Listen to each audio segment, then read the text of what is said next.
Hello everybody and welcome back to another video here on the one and only Tribal Warrior YouTube channel. And of course I am the Tribal Warrior, and in today's video, as you see by the thumbnail and as you see by the title, we will be taking a look at my July 2025 Saturday night's main event, Aftershock, or in other words, my thoughts and opinions. So of course, this past Saturday, 2 days ago, we witnessed a classic Saturday night's main event. Of course, it's a TV special, WWE Entertainment special. It's not a PLE, but as I mentioned, it's a special kind of once every 4 months or whatever type of show. So as you guys know, before every PLE or event like Saturday night's main event, I would do my predictions, a prediction video for, of course, Evolution happened yesterday at the time of recording this video, and I did do my predictions video for this. But for Saturday night's main event, I did not do a video. Instead of a video, I done a YouTube Shorts. So if you want to check that out, it's out now on the YouTube Shorts section of my YouTube channel. It's just that there was so much going on with the WWE at the moment. When I was doing my Evolution predictions video, there's only 3 matches announced for Saturday night's main event, so I didn't have time to film a whole huge video. So instead of a video, I got my short section of the channel out and just done it like that. So I'm happy I got some sort of predictions out, but we're going to take a look at my predictions as well to see if I got any wrong, if I got any correct, and at the end we're going to look at my show score. Okay, so all that being said, we had 4 matches and a little brawl and a return. So we're going to get all into it in today's video. So let's get started. So kicking things off here in front of us, we have Randy Orton defeats Drew McIntyre, but Drew and Logan attack both Randy and Jelly Roll. So of course, Randy Orton was joined by American singer and songwriter Jelly Roll. Drew arrived with social media megastar and former United States champion Logan Paul. Drew McIntyre mocked Orton by hitting Orton with Orton's own move on the announce table. Randy, he fought back and hit Drew with the same move 3 times on the announce table, and the announce table didn't budge, the new reinforced table. Randy Orton then went back into the ring, bring Drew with him. Randy then hit Drew with the draping DDT on the ropes. Randy was trying to line up to hit Drew McIntyre with the RKO before Logan Paul jumped up onto the ring to distract Randy as Drew McIntyre wiped Randy out with a Claymore kick. Randy then managed to kick out, however, by putting his foot on the rope to get a rope break. Logan Paul and Jelly Roll then faced off on the outside of the ring as Jelly Roll pushed Logan Paul to the ground. Then inside the ring, Randy then hit Drew with the RKO to win the match. And then after the match was a big talking point. We had Logan Paul attack Randy Orton, but then was saved by Jelly Roll, who would eventually get claymored in the face by Drew McIntyre. As you see in front of you, Drew McIntyre screaming at a laid out Jelly Roll. Absolutely huge kick. And speaking of huge kicks, what's the opposite of a kick? It's a punch. And Drew McIntyre, before he Claymore Jelly Roll gave a huge punch to Logan Paul. Now this punch was wicked. This was like a real punch, Travis Scott type of punch to the face. So yes, big talking point. Some people are very, very mad about this. Nobody wants to see this rivalry, this altercation, and it's probably one of the most deadest rivalries right now in professional wrestling. So there we have it. Randy Orton defeated Drew McIntyre to open Saturday night's main event. And I actually did get this prediction wrong. I did predict Drew McIntyre to win this match, but unfortunately, I got it wrong. And then we had this interesting little segment. Of course, this was not a match because Jade Cargill was enjoying Saturday night's main event by watching in the crowd. We've seen some legends and current WWE superstars in the crowd, and Jade Cargill was one of them. But while she was shown on TV, Jade Cargill was attacked by her opponent 24 hours later at Evolution in Naomi, which led to a huge brawl. Then SmackDown general manager Nick Aldis and many security guards came out to try and stop the brawl. Once the brawl stopped, Nick Aldis announced that at Evolution, Naomi and Jade Cargill's match will feature a special guest referee. Bianca Belairs then returned and was revealed to be the referee. So of course, 24 hours later, we would see Bianca being the special guest referee in Jade Cargill and Naomi's no holds barred match, which went on to be a great match. Of course, the show Evolution already happened yesterday, as I mentioned, and this is my obviously Saturday night's main events thoughts and opinions video. So my Evolution thoughts and opinions video should be coming out soon as well.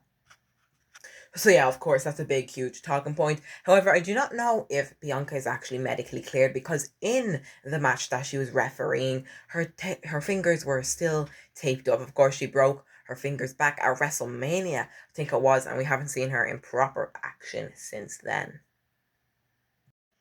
And then we got back to the action. It was Solo Sikoa versus Jimmy Uso, brother versus brother for the United States Championship. Solo was joined to the ring by his MFT, My Family Tree, in Talatonga, Tongaloa, and JC Mateo. All these are just literally tongue twisters. Now all you're hearing is Talatonga, Lola, Tanga, Tango. So many different words, but they're literally all the same. But anyways, Jimmy kicked things off with a running hip attack followed by an Uso splash. Solo hit Jimmy with this spinning solo as he lined up for the Samoan spike, which he missed as Jimmy Uso hit Sikoa with 2 super kicks. Jimmy then hit JC Mateo, Tongaloa, and Solo Sikoa with the Uso in the wind from the top rope to the outside of the ring. Jimmy then entered back into the ring, but Solo rolled him up to get the cheeky win. Talatonga and the MFT then attacked Jimmy before Jimmy was saved by a former United States champion in Jacob Fatu. Huge family warfare. And yes, I did get this match correct. I did predict Solo Sikoa to retain his United States Championship. I honestly just didn't see Jimmy winning, although it would have been good. But hopefully someday in the future, Jimmy can get his own singles title, because he's never done it before.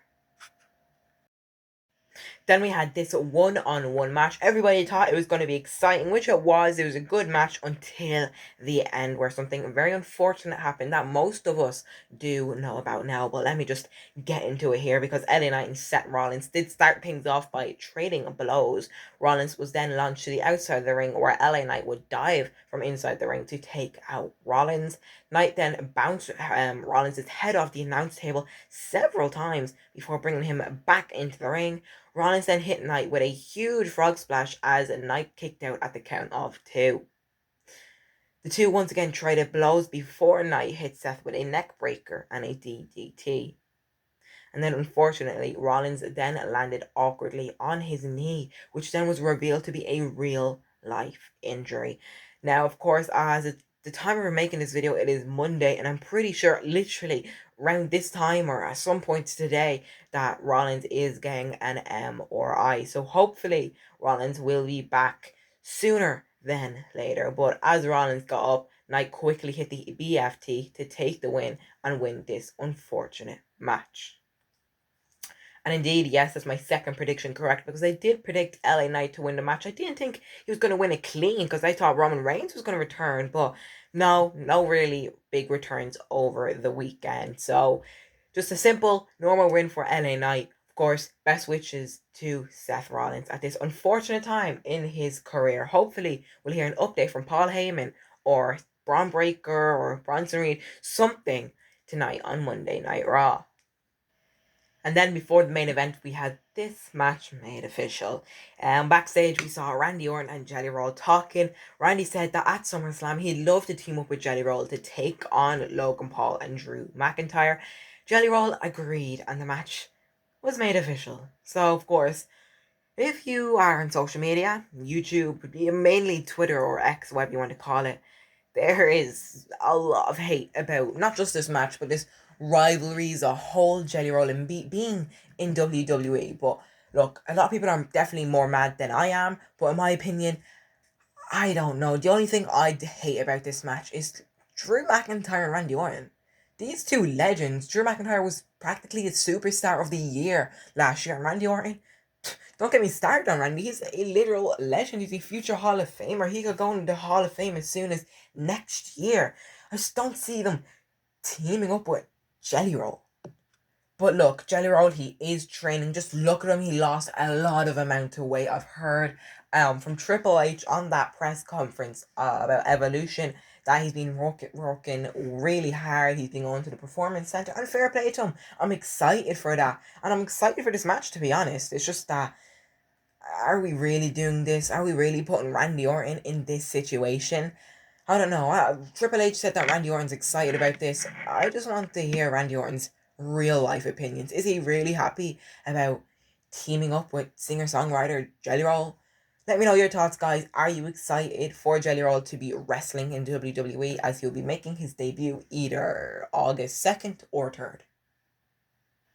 And then we had our main event. It was obviously a bit of a sad match because it was Gunther versus Goldberg for the World Heavyweight Championship in Goldberg's farewell match. So after the match kicked off, Gunther was down and Goldberg was looking to hit the spear, but he missed and accidentally hit Charles Robertson, of course, veteran referee Charles. He needs a salami at this point. He's done so much this year. I remember the Night of Champions, Charles Robertson was running down to the ring, and then out of nowhere, John Cena absolutely just shoved him to the other side of the world. It was hilarious, and this as well, just Charles taking bumps after bumps. He's one of the greatest referees to get a bump, and not just that, he's the greatest referee. But anyways, Gunther versus Goldberg. After this, we saw Gunther, he took off Goldberg's knee brace and then went over to the barricade where he encountered Gage. Now, I don't know if I'm pronouncing this right, but if I'm not, sorry, it's either Gage or Gabe, but I think it is Gage. So Gage is actually Goldberg's son. Gunther mocked him and even pushed him. Gage jumped over the barricade and pushed him, tried to push him anyways, but was pushed back by security. Then we had Goldberg. He then hit Gunther with a spear and a jackhammer. Gunther surprisingly kicked out 2 as another referee came down because, of course, Robertson was down. Gunther then locked in the sleeper. Of course, Goldberg then passed out and Gunther retained. This was obviously Goldberg officially retired and said his final farewell speech because he just closed off Saturday night's main event and closed off an iconic career. And yes, I did get this match correct because I just honestly didn't see Goldberg winning this match. So yeah, it was a pretty solid show. The only thing I'd honestly say wrong about was the whole Jelly Roll thing, but I honestly rate the show a 6 out of 10. It would have been way higher. It's just the commercial breaks. We can all agree the one thing I hate about Saturday night's main events is the commercial breaks. Every 5 seconds there's one, and then just they cut Goldberg's speech, 30-second speech, when it was like actually 6 minutes, which was kind of funny. Bret Hart was definitely backstage at the monitors. But anyways, of course, we had 4 solid great matches. Hope Seth Rollins is alright, and that's literally all I got to say in today's video, other than thanks for watching, and I'll see you in the next video. Let me know your thoughts of Saturday night's main events down below, and yeah, I'll see you in the next video. Thanks for watching. Hope you enjoyed Saturday night's main event and Evolution. Hopefully, I will get my Evolution thoughts and opinions out there as well. So yeah, I'll see you in the next video. Remember to always stay tribal.